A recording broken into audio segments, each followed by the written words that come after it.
Gösterecek ya çıkarır ki. Saatlik alın.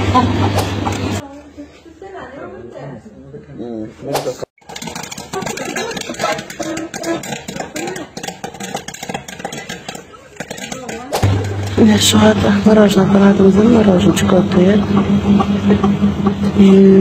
Gösterecek ya çıkarır ki.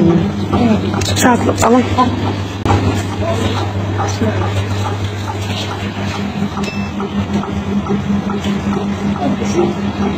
Tamam mı? Anlatma. Doğru.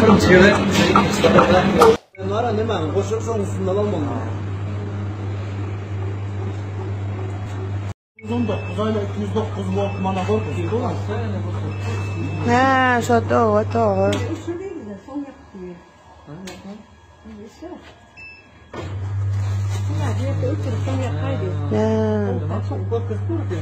Nunca o çok sazlı koyar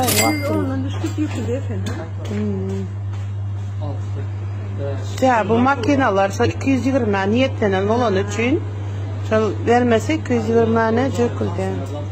Bu arada yuvanda ne alak ne al çözmeli ne alak takmalı korkuz verin.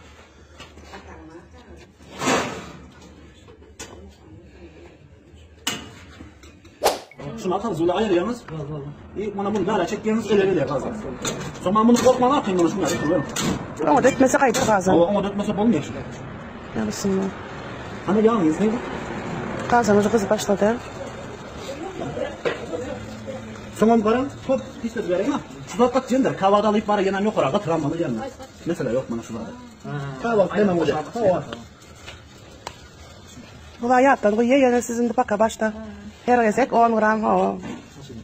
Çıkartırsan özümüzde bağlansın. Hangi tane? Normal şu. Her gazana, her gezekte şunu söyleyiniz. Şimdi salçtırma lan mı? Oo. Az kız lazım.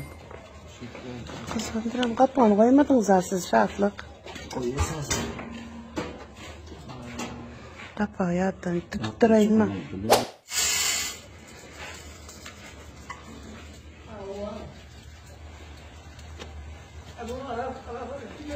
Kapağını yapıyorum de. Ya bıcır da orası.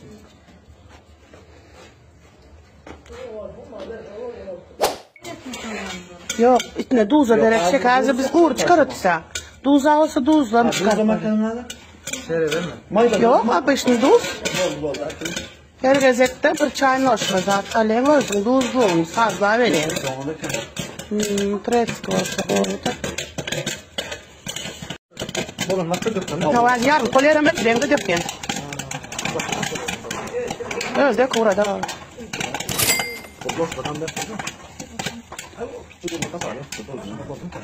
Yani balon sonunda şunu yapıyorsunuz. Tırtıldama kaldı ama ona. Ha bağır azıcık. Karışınız. Ben bana bunu öçüreyiniz yana. Hatta koydurayım. Ağzım kızgın var. Ava orada. Suratlar var ana. Ağzım bunu ilk bölüme atalım. Siz olurlar dostsuz olursun. Lekin tuz. Tuzlu soğuttu. Azıcık olmasa tamam Bahadır. Ha şu romatör sansan tuz. Şu mala ayıpsal yanında. Kavur kilen şu. Ha bana pive se normalde ha şu soruyor. Ondan da şu özünüz çıkar. Kilen de var ama. Nazım yesin sen bütün yesin bekledin. Aşağı kan Türk'ün noktası. Şuna arang aradım. Stakandan mı?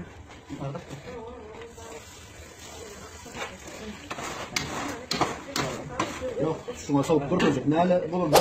Bunu da koydur oraya. Şundan sonra. Hani çemçem ne yaptın? Şimdi dök ne mi dün ona vardı. Ne meslam ya banda ya arzan da mesleğin ne mesi. Kles arzan. Ne? Mesli şey diye. Koyduruyor ona. Gördünüz mü? Ne için de mesleğimiz için at oldu kan. At koydu. Ay ıpırdık zaten bir diye sandan.